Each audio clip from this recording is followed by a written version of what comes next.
Now, before we get into this classic OG fragrance and pay it some respects, I just got to say that this was my go to grab in high school in a lot of ways because it was so versatile.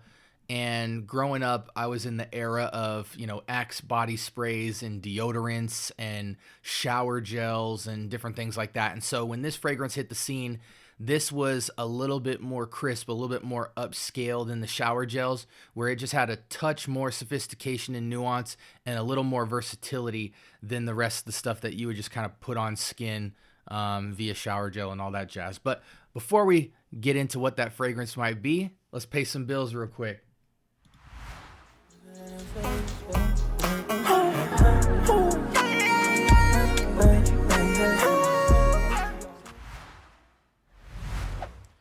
I am your host for the afternoon. You are in the scent bubble, and today the fragrance that we are going to touch on is the OG, the classic, the versatile, the mass appealing Nautica Voyage. This is just such a nostalgic fragrance. Man, this is my second bottle. I went through one bottle when I was in high school. I started getting into more sensual fragrances, let's just say it, when I got into college. But man, in high school, this was my gym grab. This was my wake up in the morning and go grab. This was my work grab. So much versatility on this fragrance. Now, if you've never smelt this fragrance before in your life, in a nutshell, this is, matter of fact, let me hit the test strip. This is kind of your crisp, citric, green apple fragrance sitting on woods and some herbaceous vibes. Crisp, green apple, so light, leafy greens, crisp green apple sitting on woods. It's aquatic. It's got that water note vibe to it. It's so light on the nose, but it's projective. It's a medium scent. It's like maybe a 6 out of 10 beast mode, maybe even 5 out of 10.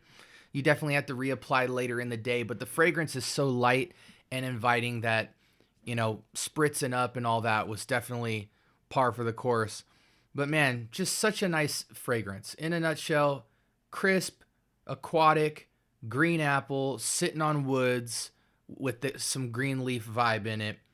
And I mean, how could you go wrong with a formulation like this? Now, this fragrance came out in 2006, and so it's coming up on 20-year birthday right now. I just remember as a kid, just seeing this elegant bottle, rounded back. The lettering was just clean, crisp, and simple. That kind of nautical top to it, that kind of nautical cap. And I remember just grabbing this and I was just blasting. And I just loved how light, crisp, and clean it was. And again, this is in the shower gel era. Axe body spray. Different deodorants and Curve and Cool Water and Jordache. You know what I'm saying? That's what I'm coming off of as a kid. Hoven Musk, that type of stuff. And so once the shower gel and Axe body spray era came into town, everyone was rocking Axe body spray, and everybody had their latest Axe shower gel. That was all the rye in high school. You had cats just... Did I spray this already? I did. You had cats just rocking shower gels like they were fragrances. It was crazy. Even deodorants.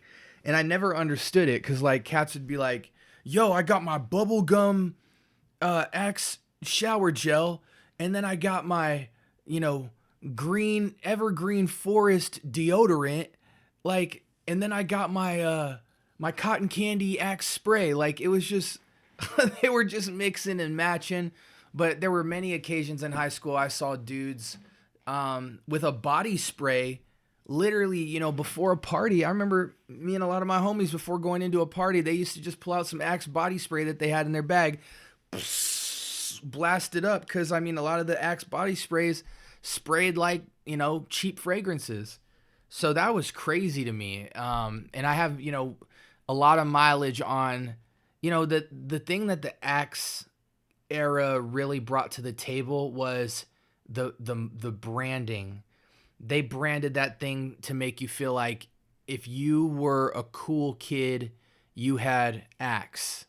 You know what I mean? You had the black, tough, militant tank looking bottles with the euphoric, super colorful and vibrant variations. They had smells that kids weren't quite wrapping their nose around, but then they had playful stuff like cotton candy and green apple, and they almost treated it like Baskin Robbins. They gave you 30, 36 or 31 flavors or whatever in shower gel. And so I don't remember a lot of fragrances being on the scene that were kind of mass appealing. I remember, I had my Marc Jacobs, I had my Nautica Voyage, I had my Acqua di Gio Armani, and that I want to say that was it. I might have come across Versace Dreamer, but yeah, if it wasn't those, we were jumping on shower gels and all that stuff. Now, I definitely participated in that, but I just remember Nautica Voyage just being like, it was the only thing you didn't have to think about for any season, any reason. Now, my application use for this was mostly sporting. I feel like it's got a sporty vibe to it. When I got done with a game, I'd hit myself with some Axe spray before I would go get dinner with the fam. When I came out of the gym to go head to class, lifting weights and stuff for the basketball season, the football season, I pumped this on. When I was going on a date, I'd pump this on. I mean, there was just so much use case out of this fragrance. And the notes aren't, I think are mass appealing. Let's go into a quick review of the note breakdown here. We've got green leaves up top. We've got green apple. Then in the heart, we've got lotus and mimosa. What is mimosa? Flowers? Yeah.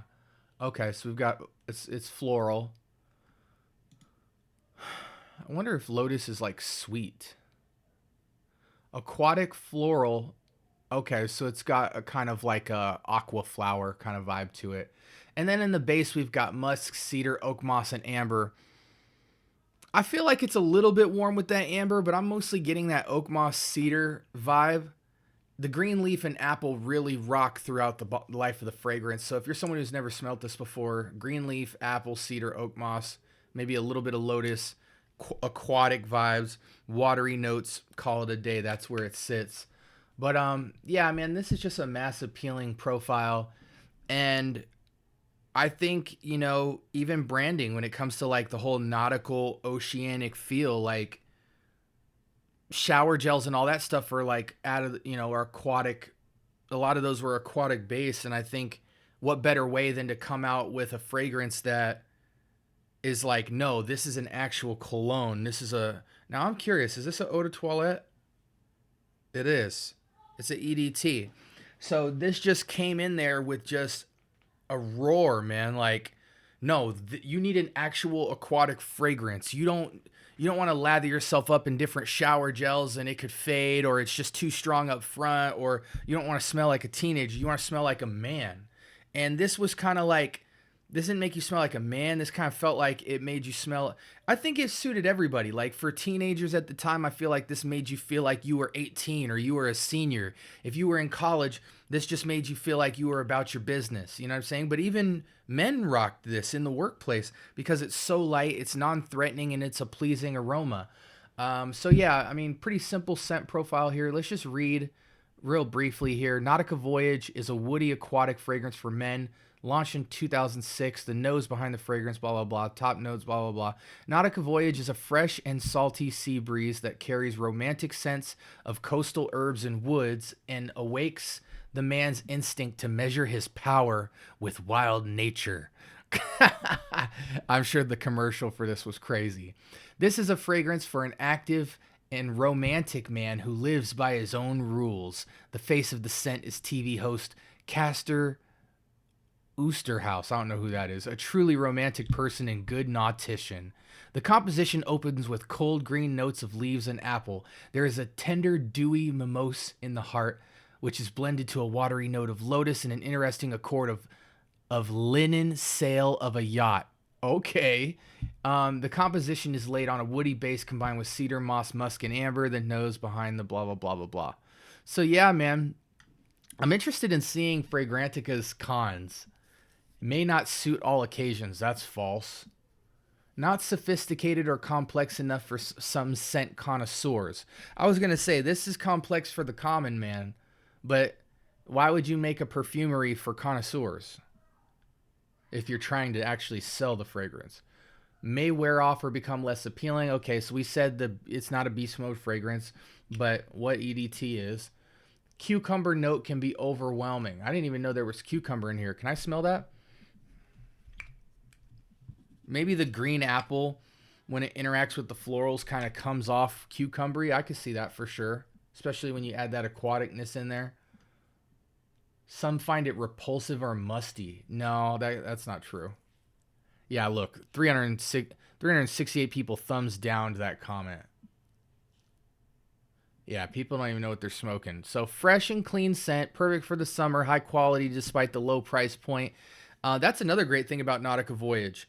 It is still the fragrance you will see the most in TJ Maxx, Ross, Nordstrom Rack, Marshalls. $20, you're always going to find Nautica Voyage. So that's always nice. And I think even when I came up with this fragrance in high school, it might have only been like $30, $40, if I recall. I don't ever remember paying north of $50 for a fragrance like this. But yeah, just a mass appealing fragrance. I wonder if it has a commercial just because we're kind of paying respects to the OG. Then we'll kind of call it a day. Let's see. So, Nautica Voyage commercial. Okay. Oh, wow. I want to hear this. Let me put my headphones on. Let me see if I can get you guys in on this. Can I get some desktop audio? Okay. Let's see if it actually plays. Yeah, it does. Okay, cool. So let's watch that.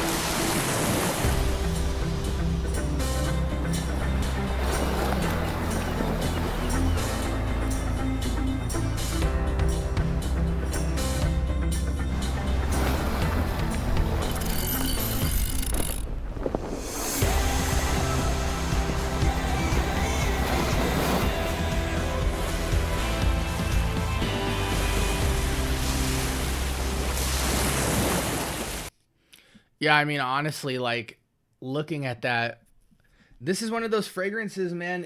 It smells how it looks. It feels how it looks. Now, obviously, you guys know this fragrance did so well that they made 2 different variations of it. I think one's a spoit. They have like one that's like more dark blue. I forget the name of it, but there's like 2 offshoot variations of this, maybe even 3. And why I hate Nautica Voyage. That's funny. That's certainly clickbait. Is there another commercial for it? Huh. So that must be the original commercial. Interesting. Yeah, I mean, seeing something like that back in the day, you see a younger male, you know, he's ripped out, he's on the ocean, he's seeing the finer things in life. It made you feel grown. It made you feel sophisticated, but it was so easy to wear. Who doesn't like green apple and kind of floral, crispy woods on ocean and aquatic? You know, that's why I felt like Acqua di Gio Armani kind of took this vibe and took it out of the stratosphere when they kind of combined like that marine side of the aquatic. So when you thought this was light, easy, and sophisticated, Acqua di Gio said, hold my beer. And they took the aquatic kind of vibe and gave it stuff, they gave it rare ingredients, so to speak, and started ramping it up with that incense and that, I don't know if it's leather, whatever. Let's see kind of the difference between that and Gio Armani. Because I know they put that incense. Okay, so that geranium, citrus, incense, patchouli vibe. So they kind of spiced it up and went a little more floral citrus. But I want to know what note The scent of the C notes on Aqua di Gio is so unique. You don't smell it in anything else. The aromatics of it. Fresh aquatic accord with bergamot. Maybe it's, I mean, geranium's strong. So I always could never describe the C note in Aqua di Gio because it's nothing like any kind of aquatic I've ever smelled in terms of the tinge of the C note itself. And I always hoped I could go see the note breakdown and see why that is. But anyway, we're kind of going off Richter here. But like Nautica Voyage was like my everyday use in high school. And then I kind of catapulted into Aqua di Gio Armani, the original OG, from about late high school into college. And then I kind of left this behind for the little bro type vibe. But yeah, Nautica Voyage is a classic scent. I've outgrown it personally. Obviously, you know what I'm saying? I've been with this fragrance ever since it was created. But, you know, one fragrance that I feel like is a super sleeper in this category, there's no question if you have Nautica Voyage in your collection and you don't have that many fragrances that you'll get some serious wear on this because I think it's just timeless. But another thing is like, I think another super sleeper fragrance that I rocked back in the day, let's go to Fragrantica, is Lacoste Red. Now, back in the day, Lacoste Red, I think it's Play. Yeah, this right here, I feel is like more better. Because it still plays in the arena of Apple, but it takes it somewhere totally different. Now, they've played with the bottle style, but I believe this is the composition. Yeah. So notice here we have green apple up top, pine tree, patchouli, and vetiver. I really feel like the vetiver note and the pine kind of make the green apple even crazier. This fragrance right here was just insane growing up as a kid. I remember it was like even cooler than Nautica Voyage. Like Nautica Voyage felt a little like mature and like safe and conservative. And Lacoste Red just kind of had a flavor profile that was just so tart and so bomb of a fragrance. It really popped off skin crazy, and not a lot of people had it. So yeah, I feel like if I was to pick these days a fragrance that kind of is like this, I'd go with Lacoste Red. Now here's the thing. In terms of my fruit-based freshies and green-based freshies and all that, I have so many more fragrances that I'm just talking about OG stuff that's been around for 20 years, what I would grab.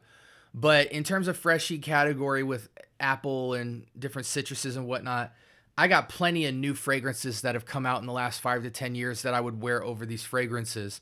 I'm just trying to think about old fragrances from back in the day in the freshie category that had like a lot of versatility. And that Lacoste Red, I feel like looking back, it was just different. Like it just appealed to my nose just a little crazier than Nautica Voyage. Even though I wore Nautica Voyage more, I bust out Lacoste Red if I had the date or if I had the special occasion, because it just was a little bit more unique, but same Apple profile. But anyways, guys, just paying homage to the OG here. It's crazy that it's still around. Still has a lot of wonderful use case to it. But these days I find it to just be, now that we have access to everything, we go back to a profile like this, and it's hard to appreciate the simplicity and the elegance in a fragrance like this, just because, you know, it is so Apple dominant that, you know, everybody has citrus aquatic in their freshy fragrances. So just coming in with apple on woods with some C notes isn't going to really appeal to the nose as like a go-to grab. But for somebody who's on a budget or just getting into fragrance, this is so blind buy worthy, it's not even funny. I'm going to be giving this bottle away on the channel as well. once we start getting cooking with viewership. We're at 20 subscribers now. Thank you guys so much. Anybody follows, man, I'm so grateful for that, bro. It's not even funny. Like I said, we're dropping videos in a short every single day for like the next 100 days till I get my channel established. But I appreciate y'all for rocking with me. You can get this in any store. It's an ageless fragrance, any season, any reason. It's not occasion specific, but it is an apple aquatic, so just keep that in mind. Not a beast mode fragrance, probably 6 out of 10.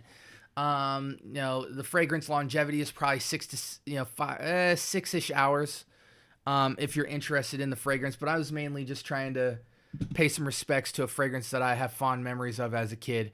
But I hope you guys have a blessed rest of your day. Let me know in the comments if you have Nautica Voyage, if you rock with it. There was a cat in my comments earlier today that he went on my Tarathi Blue video and he said sorry, man, I just don't think this is a good fragrance.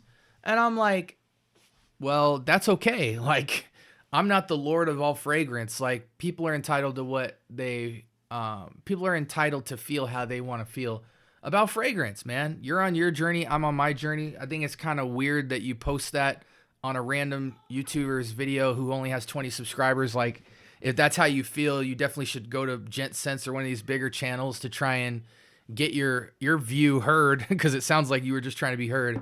But yeah, man, anyone can like whatever fragrances they want. You're definitely the minority in that case, because Tarathi Blue is like in the dupe category. It is one of the most purchased fragrances of all time, and that's because it's cloning Bulgari's Tiger. When we talk about Elysium, Tiger, these kind of like fresh citrus melody fragrances, because of what Tiger is, Tarathi Blue is, again, in the dupe category. It's a fragrance that just people get a lot of wear and tear off of. So you're definitely a minority in that category if you're not feeling it. But that's not a problem at all, man. Not a problem at all, dude. You're on your journey, and like, the fact that I like it means nothing. I definitely try to just share my experience with fragrance and let it influence everybody else's journey where it needs to. But at the end of the day, everybody's in control of their life, and I trust that you guys are adults and can pick what you feel is good or not for you. But I appreciate all feedback in the comments. Absolutely. Thank you guys for rocking with me. You've been in the scent bubble. Have a blessed week. Peace.